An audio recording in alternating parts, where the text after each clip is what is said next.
ভারতের একটি ছোট্ট গ্রাম, চারপাশে সবুজে মোড়া ছোট্ট এক নদী বয়ে চলে গ্রামের পাশ দিয়ে। গ্রামের মানুষ ছিল সহজ সরল কৃষক পরিবার, যারা প্রকৃতির দয়া আর ভাগ্যের উপর নির্ভর করেই জীবনযাপন করত।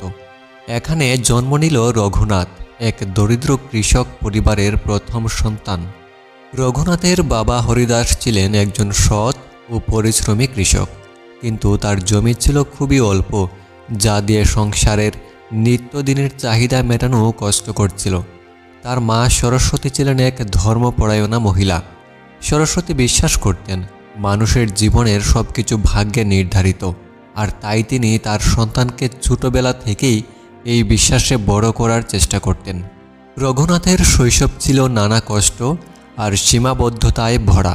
পেটে ভাত জুটত না প্রতিদিন, আর পড়াশোনার তো কোনো প্রশ্নই ছিল না। হরিদাস চাইতেন ছেলে বড় হয়ে তাদের জমিতে সাহায্য করুক, কিন্তু রঘুনাথ ছিল একটু আলাদা। তার চোখে ছিল কৌতূহল, মনে প্রশ্নের ঢল। সে প্রায়ই প্রশ্ন করত, বাবা, কেন আমাদের এত কষ্ট করতে হয়? ঈশ্বর কি আমাদের ভালোবাসেন না? হরিদাস বলতেন, সব ঈশ্বরের ইচ্ছা, আমাদের ভাগ্য এমনই। কিন্তু এই উত্তর রঘুনাথকে সন্তুষ্ট করতে পারত না। ছোটবেলা থেকেই রঘুনাথের প্রকৃতির প্রতি গভীর আকর্ষণ ছিল। সে প্রায় সময় গ্রামের পাশের নদীর ধারে গিয়ে বসে থাকত। ঝরে পড়া পাতার শব্দ শুনত, নদীর কলকল ধ্বনি আর পাখিদের গান তার মনকে প্রশান্তি দিত। এসব সময়েই তার মনে নানা রকম চিন্তা আসত। সে ভাবত, যদি প্রকৃতির এত সৌন্দর্য আছে, তবে ঈশ্বর নিশ্চয়ই আমাদের ভালোবাসেন। তবে কেন আমাদের জীবন এত কষ্টের? একদিন গ্রামে ভয়াবহ খরা দেখা দিল। কয়েক মাস বৃষ্টি না হওয়ায় ফসলও নষ্ট হয়ে গেল।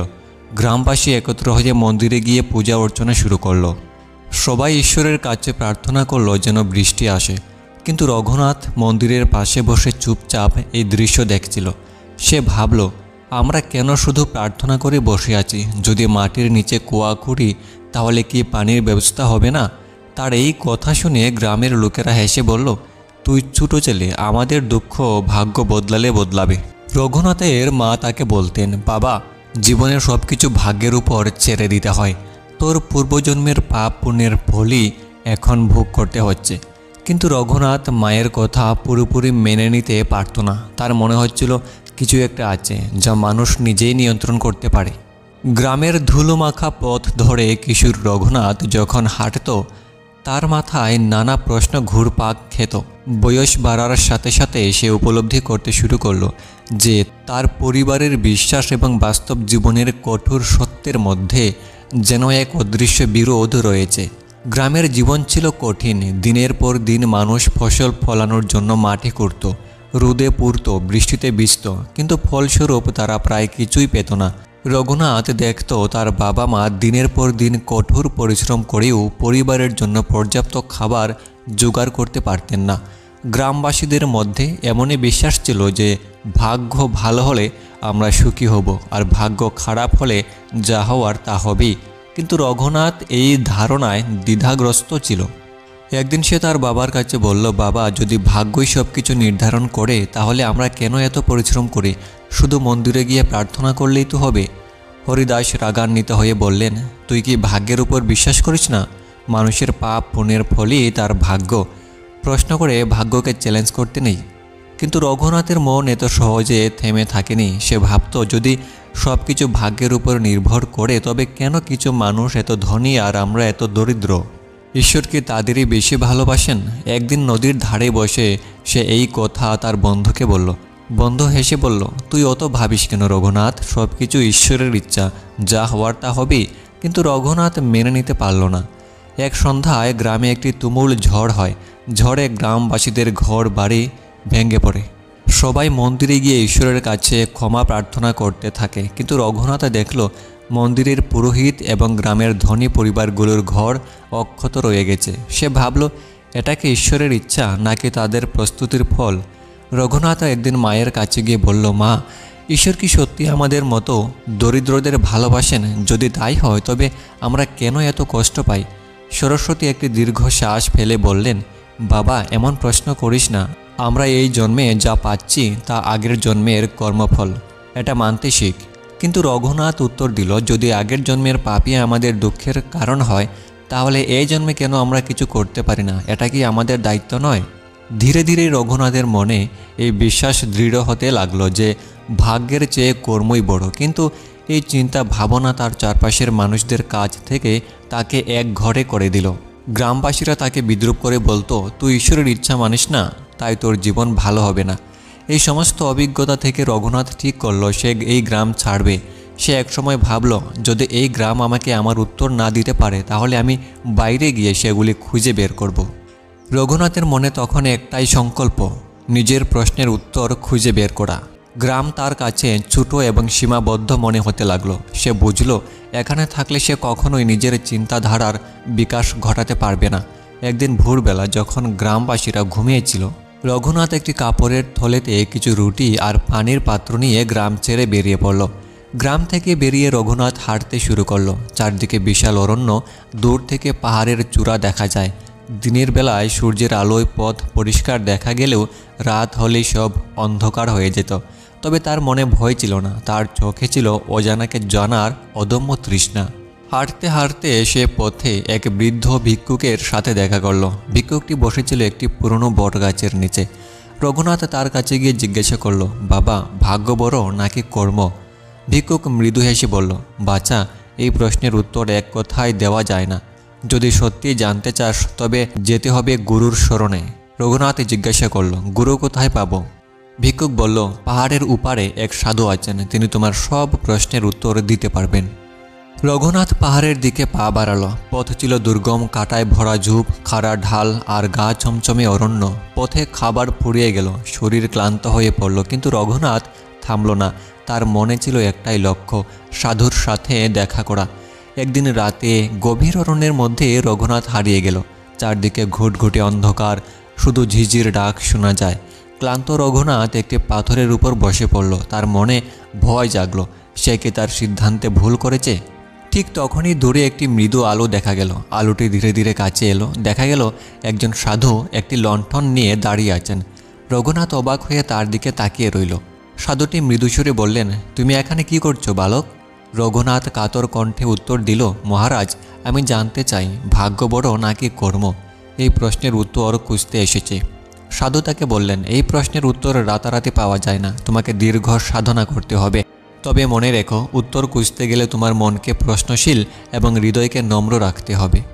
সাধুটি রঘুনাথকে তার আশ্রমে নিয়ে গেলেন। এটি ছিল এক শান্তিপূর্ণ জায়গা, ঘন অরণ্যের মাঝে একটি ছোট গুহা। গুহার বাইরে ছিল একটি প্রবাহমান ঝর্ণা। সেখানে আরও কিছু শিষ্য বাস করত, যারা গুরুর কাছ থেকে আধ্যাত্মিক জ্ঞান অর্জন করছিল। রঘুনাথকে গুরুর শিষ্য হিসেবে গ্রহণ করা হলো। তবে প্রথমেই তাকে কঠোর পরিশ্রমে অভ্যস্ত হতে বলা হলো।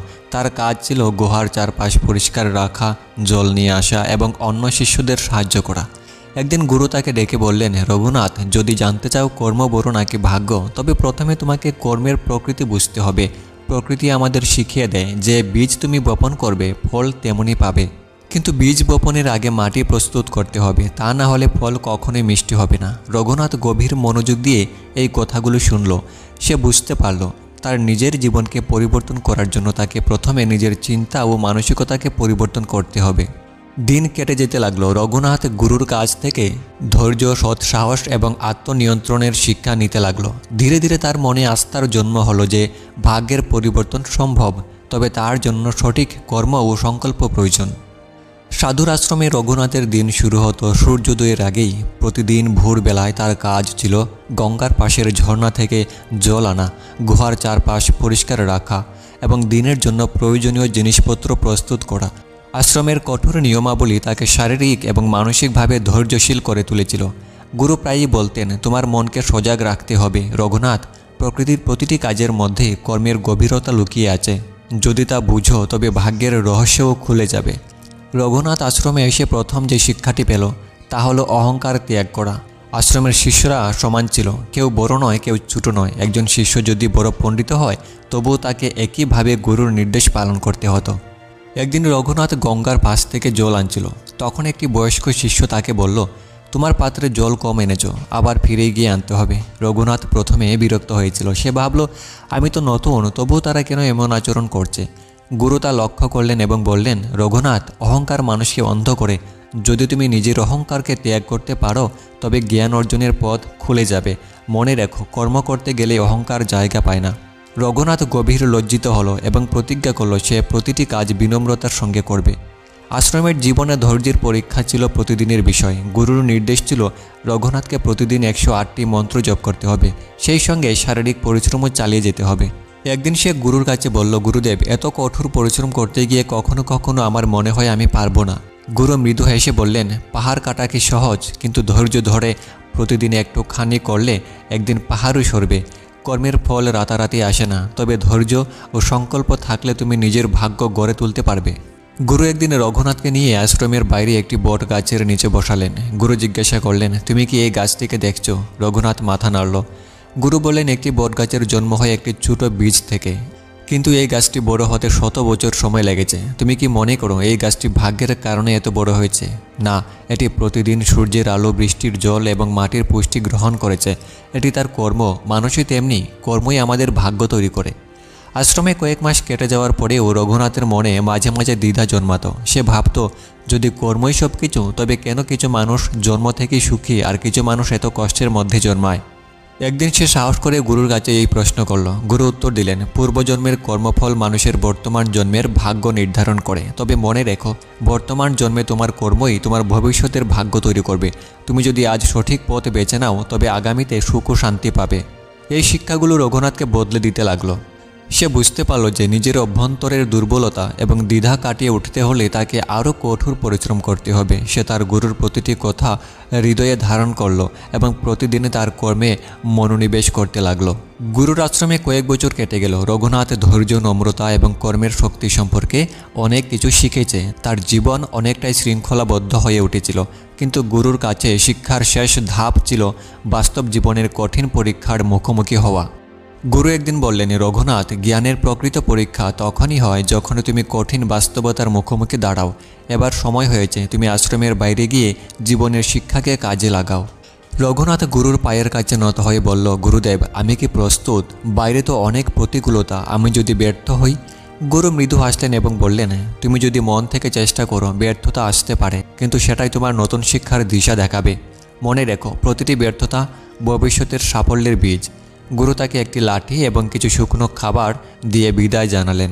রঘুনাথ প্রথমে গ্রামে ফিরে যাওয়ার সিদ্ধান্ত নিল। সে দেখতে চেয়েছিল তার পুরনো গ্রামে কোনো পরিবর্তন এসেছে কিনা।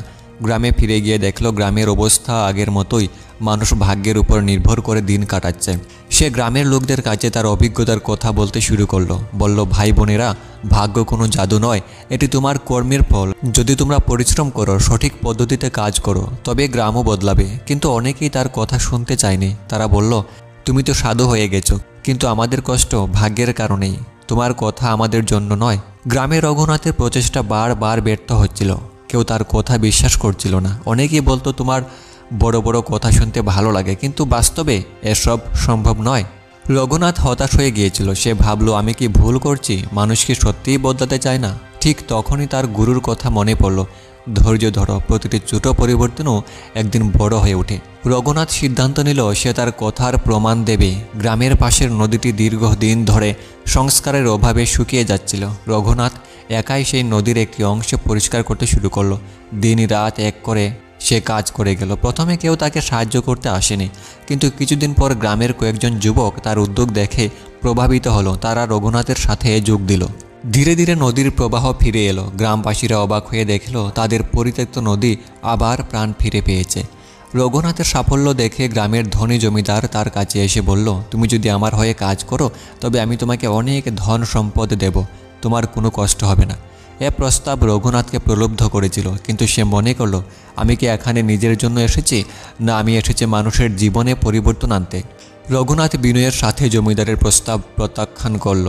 নদীর প্রবাহ ফিরে আসার পর গ্রামের মানুষের মনে রঘুনাথের প্রতি আস্থা জন্মাতে শুরু করলো।